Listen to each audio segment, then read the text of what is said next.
The laughter echoed through the marble halls of the diamond exchange as Marcus shuffled past the group of well-dressed dealers.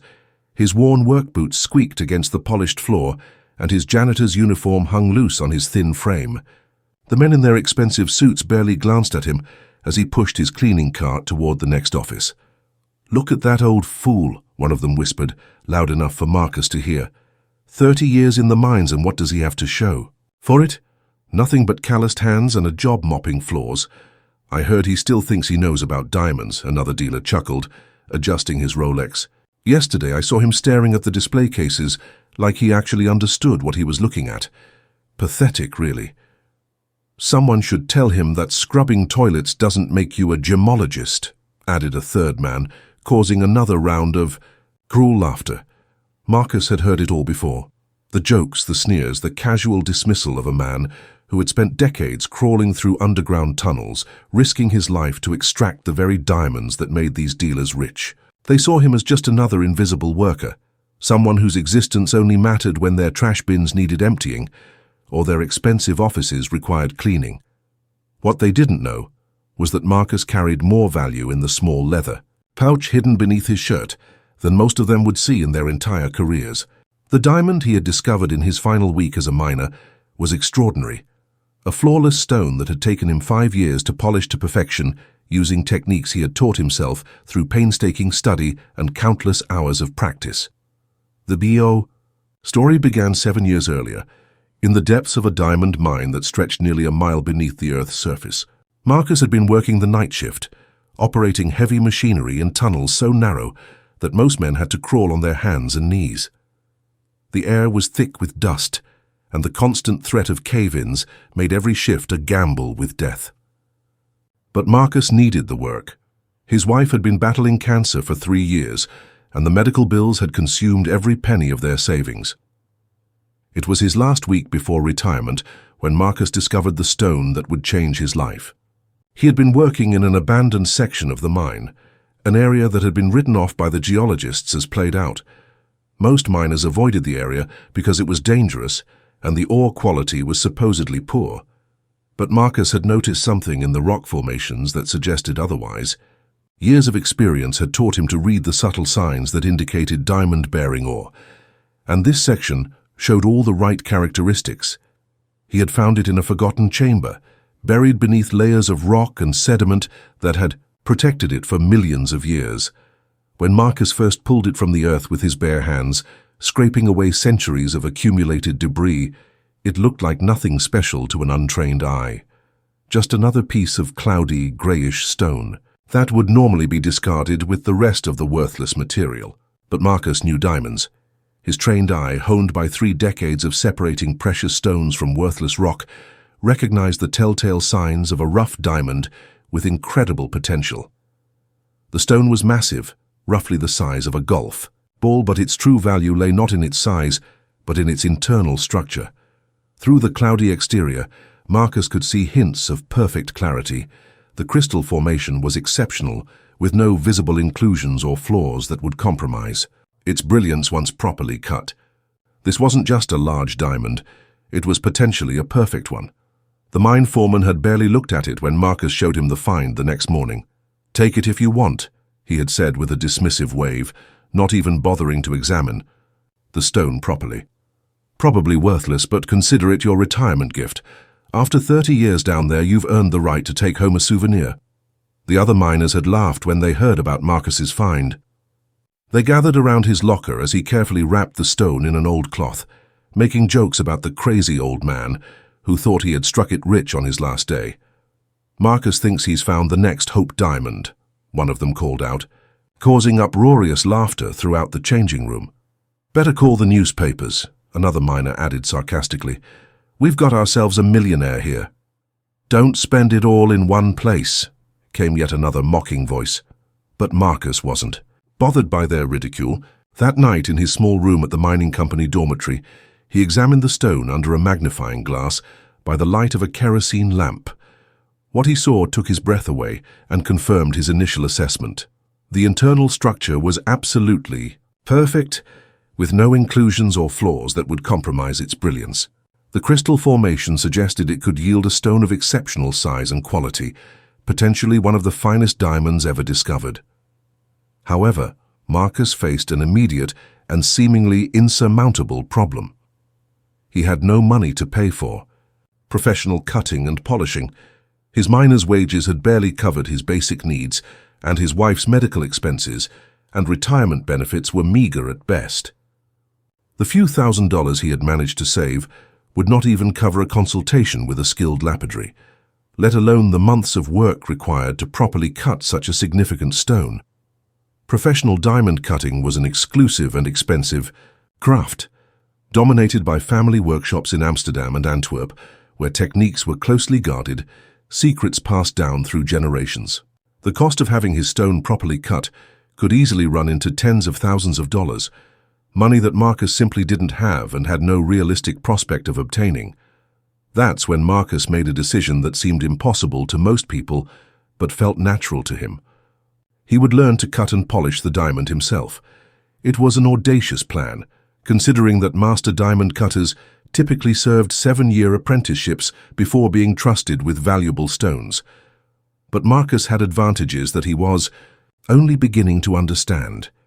His years in the mines had given him an intuitive understanding of crystal structures and geological formations that most cutters lacked. He knew how diamonds formed, how they fractured, and how their internal stresses affected their behavior. For the next 6 months, Marcus dedicated every spare moment to studying the art of diamond cutting. He read technical manuals that he ordered through the mail, spending his food money on books written by master craftsmen who had spent lifetimes perfecting their skills. He studied diagrams showing the precise angles required for different cuts, memorizing the mathematical relationships that determined how light would behave within a finished stone. The local library became his second home during this period. He would arrive when it opened and stay until closing time, poring over every book and journal article he could find about gemology and lapidary arts. The librarians began to recognize him, this weathered man in work clothes who spent hours studying materials, typically consulted only by graduate students and professional jewelers. Marcus also began practicing on smaller stones he had collected. Over the years, every miner accumulated a collection of interesting rocks and minor gems, souvenirs of decades spent underground. Most were worthless, but they provided Marcus with material to practice on without risking his precious find. He set up a crude workshop in his small apartment, using tools he fabricated himself from scrap metal and machinery parts. The learning curve was steep and often frustrating. His first attempts were disasters, reducing promising practice stones to worthless fragments. The precision required was unlike anything he had experienced, even in his most delicate mining work. Diamond cutting demanded not just technical skill, but an almost mystical understanding of how light behaved within crystalline structures. But Marcus persevered with the same determination that had carried him through 3 decades of dangerous mining work. Slowly, methodically, he began to master the basic techniques. His hands, roughened by decades of physical labor, developed an unexpected delicacy when working with the precision tools of a lapidary. Each small success built his confidence and refined his technique.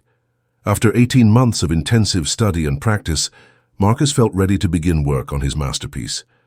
By this time, he had moved to the city and taken the job as a janitor at the Diamond Exchange, partly for the modest income, but mainly because it gave him access to the world's most knowledgeable diamond experts. He could observe their techniques, listen to their conversations, and continue learning even while earning the money he needed to survive.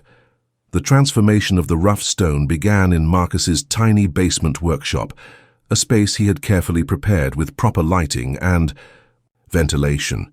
He had invested in quality tools, spending months researching and saving for each piece of equipment. A precision cutting wheel, various grades of diamond powder for polishing, and measuring instruments accurate to fractions of degrees. The work was painstakingly slow and required absolute concentration. Every cut had to be calculated to maximize the stone's brilliance while preserving as much weight as possible. A single mistake, one cut made at the wrong angle or taken too deep, could destroy years of effort and reduce a priceless gem to worthless fragments. The pressure was immense, knowing that he would never get another opportunity like this. Marcus began by studying the rough stone for weeks, mapping its internal structure and identifying the optimal orientation for cutting. He used techniques he had learned from mining to analyze the stone's grain and stress patterns. Knowledge that proved invaluable in planning his approach. The crystal had natural weak points that had to be respected, but also areas of perfect clarity that could be highlighted through skillful cutting.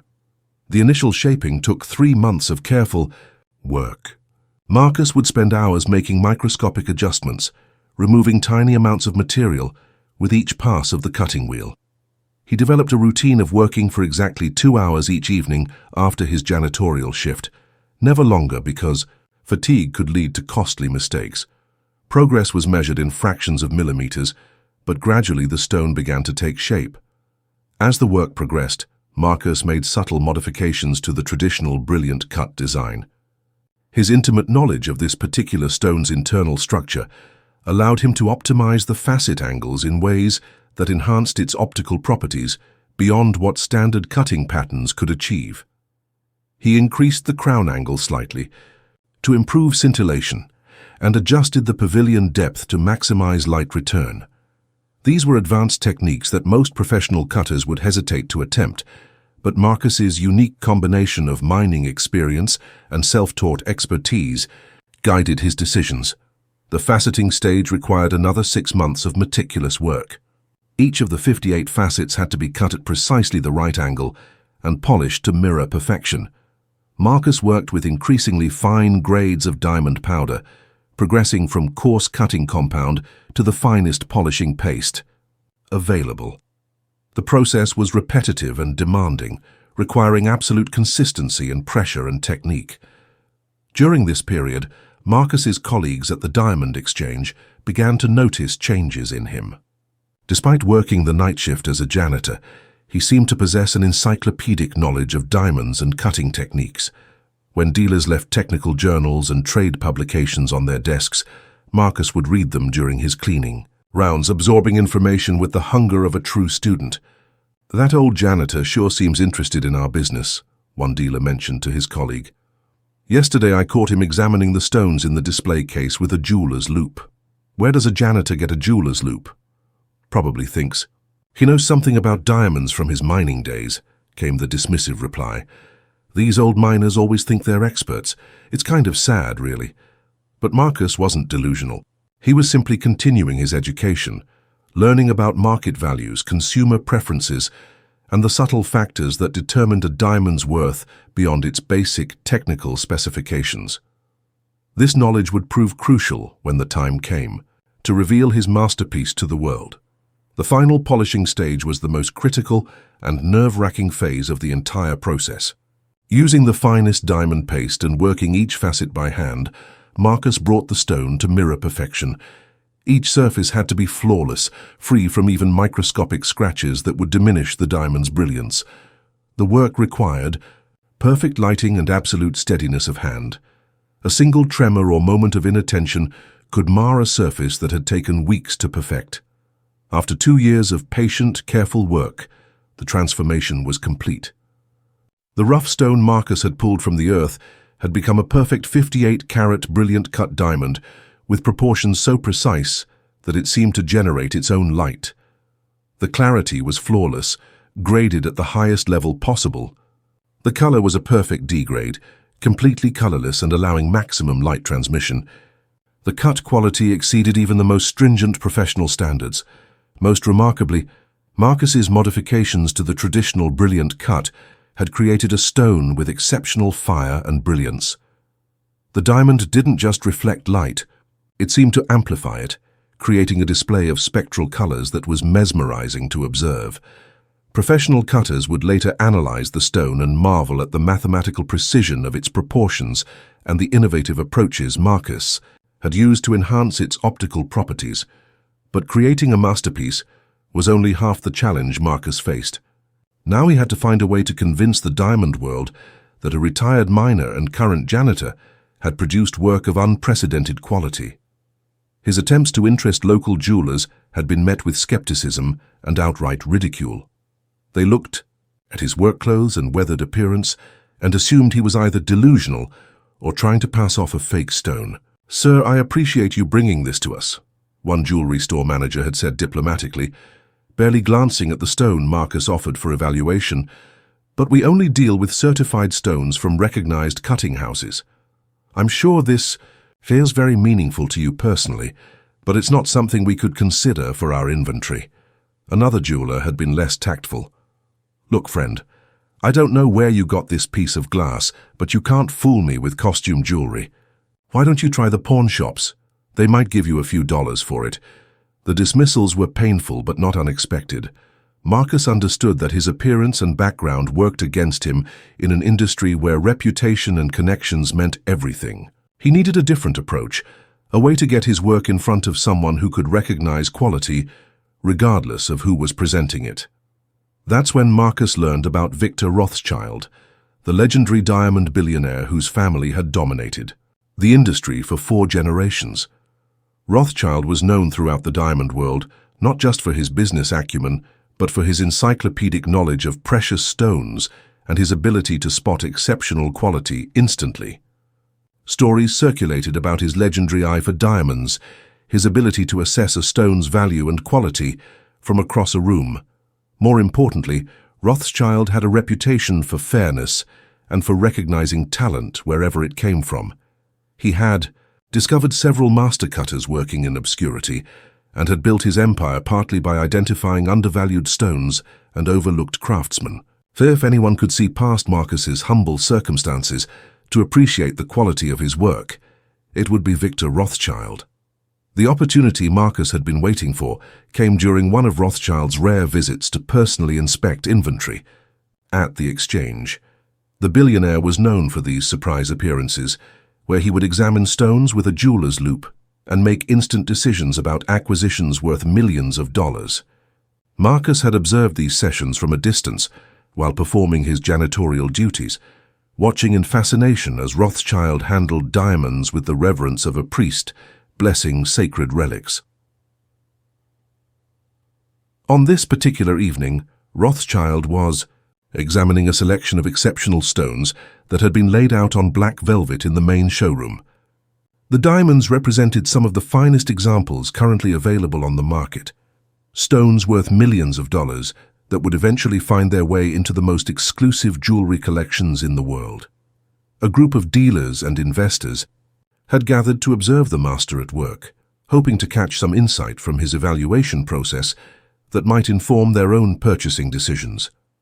Marcus was supposed to be cleaning the adjacent offices, but he found himself drawn to the scene, like a moth to flame. Here was the culmination of everything he had been working toward, an opportunity to present his masterpiece to someone who could truly appreciate its quality and significance.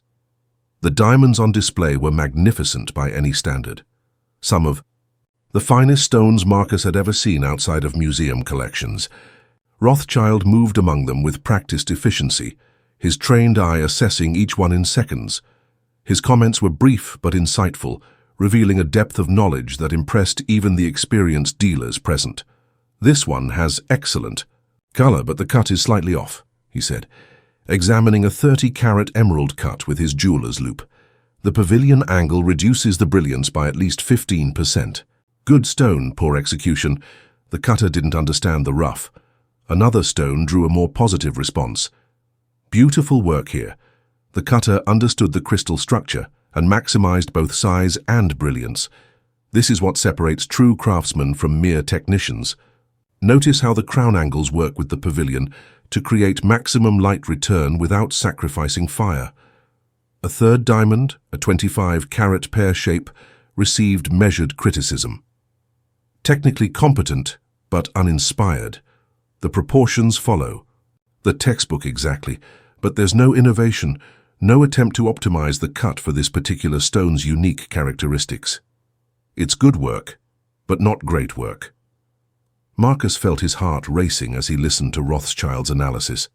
Here was someone who truly understood the art of diamond cutting, who could appreciate the subtle differences between competent work and exceptional artistry. If Rothschild saw Marcus's diamond, would he recognize the extraordinary effort and skill that had gone into its creation? The decision came suddenly, almost without conscious thought. Marcus had spent 2 years planning for this moment, but now that it was here, he acted purely on instinct. He reached into his shirt and pulled out the small leather pouch that he had carried every day for months, waiting for the right opportunity. His hands trembled slightly as he unwrapped the diamond, feeling its familiar weight and the smooth perfection of its faceted surface. The room fell silent as Marcus stepped forward from the shadows where he had been observing. All eyes turned to the elderly janitor, who was somehow holding what appeared to be an enormous diamond that caught the showroom's lights and threw brilliant flashes across the walls and ceiling. The dealers began to snicker and whisper among themselves, their initial surprise giving way to amusement at what they assumed was some kind of misguided gesture. "Oh, what's this old man doing? Probably found a piece of glass and thinks it's valuable. Security should remove him before he embarrasses himself further. I heard he used to be a miner. Poor guy probably doesn't understand the difference between real diamonds and worthless crystal." The mockery was exactly what Marcus had expected, but he pressed forward anyway. He had come too far to be deterred by the laughter of men who judged value by appearance rather than substance. But Victor Rothschild's reaction was entirely different. His eyes had locked onto the stone in Marcus's weathered palm, and his expression had shifted from casual interest to intense focus. The billionaire's legendary eye for quality had immediately recognized that this was no ordinary stone. He approached slowly, as if afraid that sudden movement might cause the vision to disappear. "May I?" Rothschild asked quietly, his voice cutting. Through the whispers and laughter of the other men in the room, Marcus nodded and carefully placed the diamond in Rothschild's palm. The billionaire's fingers closed around it gently, and he brought it close to his eye. The room was absolutely silent now as he examined it with his jeweler's loupe, turning it slowly to catch the light from different angles. What happened next would become legend in the diamond trade, a story that would be told and retold for generations. Rothschild's face underwent a transformation that those present would never forget. His usual composed demeanor gave way to something approaching awe. His hands began to shake almost imperceptibly as he continued his examination, and his breathing became noticeably deeper. "Impossible," he whispered, then louder. "This is impossible." The dealers exchanged confused glances. What could possibly cause such a reaction from a man who had seen every significant diamond discovery of the past 40 years? Victor Rothschild was famous for his composure, his ability to evaluate million-dollar stones without betraying the slightest emotion. Yet here he was, visibly shaken by what a janitor had handed him. "The proportions," Rothschild murmured, continuing his examination. "Perfect, absolutely perfect. But that's not possible. The angles are optimized beyond anything I've seen from the best cutters in Amsterdam." He looked up at Marcus with an expression that none of the dealers had ever seen from the usually reserved billionaire. It was a look of profound respect and genuine amazement. "Sir, I have examined diamonds for 50 years. I have personally handled the crown jewels, the Hope diamond, and every major stone that has come to market in my lifetime. I have stones in my personal collection that are considered among the finest examples of the lapidary arts. But I have never seen anything like this." The room erupted in murmurs of disbelief. How could a janitor possess something that impressed Victor Rothschild to this degree? It seemed impossible, yet the evidence was right there in Rothschild's trembling hands. "The mathematical precision is beyond anything I thought possible," Rothschild continued, his voice growing stronger as he overcame his initial shock. "The crown angles, the pavilion depth, the table percentage. Everything is calculated to maximize both brilliance and fire. But more than that, this cut has been modified from the traditional brilliant design to optimize the light behavior for this specific stone's internal characteristics."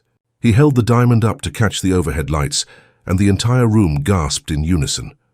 The stone seemed to explode with light, throwing not just brilliant flashes, but complete rainbows across the ceiling and walls.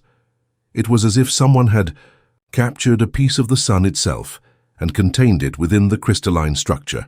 "The polish is mirror-perfect on every single facet," Rothschild observed, his voice filled with professional admiration. "There isn't a scratch or blemish anywhere. The meet points are exact. The symmetry is flawless. Whoever cut this stone spent hundreds of hours bringing it to this level of perfection. He turned the diamond again, studying it from yet another angle. But the most remarkable thing is how the cutter understood and enhanced the stone's natural properties. This isn't just technical skill following established patterns. This is innovation, artistry of the highest order. Someone looked at the rough stone and saw possibilities that others would have missed. The silence in the room was profound now. Even the most skeptical dealers had to acknowledge that they were witnessing something extraordinary. Victor Rothschild didn't give praise lightly, and his technical analysis was revealing the true magnitude of what Marcus had accomplished. "Who cut this stone?" Rothschild asked, his voice filled with genuine curiosity and deep admiration. The question hung in the air like a challenge. The dealers looked around uncertainly, expecting someone to step forward and claim credit for what was obviously master-level work. When no one spoke, some began to speculate about which of the famous cutting houses might have produced such a masterpiece. "It has to be from Tolkowski in Amsterdam," one dealer suggested. "They're the only ones capable of this level of precision." "No, the proportions are different from their standard work," another replied. "This looks more like the innovations coming out of the Israeli workshops. Could be one of the new computer-controlled cutting systems," offered a third voice. "The precision suggests machine work, but the artistic modifications seem to require human insight." But Rothschild wasn't interested in speculation. He turned, his attention back to Marcus, studying the older man's face with the same intensity he had applied to examining the diamond. "You brought this stone here," he said directly to Marcus. "Do you know who cut it?" Marcus felt every eye in the room focused on him. The moment he had dreamed of for years had finally arrived, but now that it was here, he found himself surprisingly calm.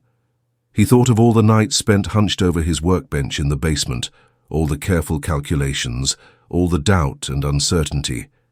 He remembered the mockery he had endured from people who judged him by his appearance rather than his abilities, and the countless hours of patient work that had led to this moment. "I did," he said simply, his voice clear and steady despite the magnitude of what he was revealing. The silence that followed was deafening. For several long seconds, no one moved or spoke. Then several dealers actually laughed out loud, assuming Marcus was either joking or suffering from some form of delusion. The idea that a janitor could produce work that impressed Victor Rothschild seemed not just unlikely but impossible. "Come on, old man," one of them called out mockingly. "This isn't funny anymore. Who really cut this stone?" "Yeah, stop wasting Mr. Rothschild's time with this nonsense," added another voice. But Rothschild held up his hand for silence, never taking his eyes off Marcus's face. Something in the older man's expression, a quiet confidence and dignity, suggested that he was speaking the truth. The billionaire had spent decades reading people as well as diamonds, and his instincts told him that Marcus wasn't playing some elaborate joke. "You cut this stone yourself?" Rothschild asked quietly. "Yes, sir. Took me 2 years, working nights and weekends in my basement workshop. I found the rough stone in my last week as a miner, and I knew it was special. Spent 6 months learning the theory and techniques before I felt ready to begin the actual cutting." The laughter from the dealers grew louder and more derisive. "This is ridiculous," one of them protested. "A janitor cutting a stone like that? It's physically impossible. Do you have any idea what kind of training and equipment is required for this level of work?" "The man's obviously delusional," another dealer added. "Someone should call security and remove him before this gets out of hand." But Rothschild continued to study Marcus with that same intense focus, and gradually his expression shifted from skepticism to something approaching wonder. He was beginning to believe that this weathered man in a janitor's uniform had actually accomplished something that challenged everything the diamond world thought it knew about the craft of stone cutting. "Tell me about the process," Rothschild said quietly, ignoring the continued protests from the other men in the room. "Walk me through how you approach this cut." Marcus took a deep breath and began to describe his work. He started with finding the rough stone and recognizing its potential despite its unpromising appearance.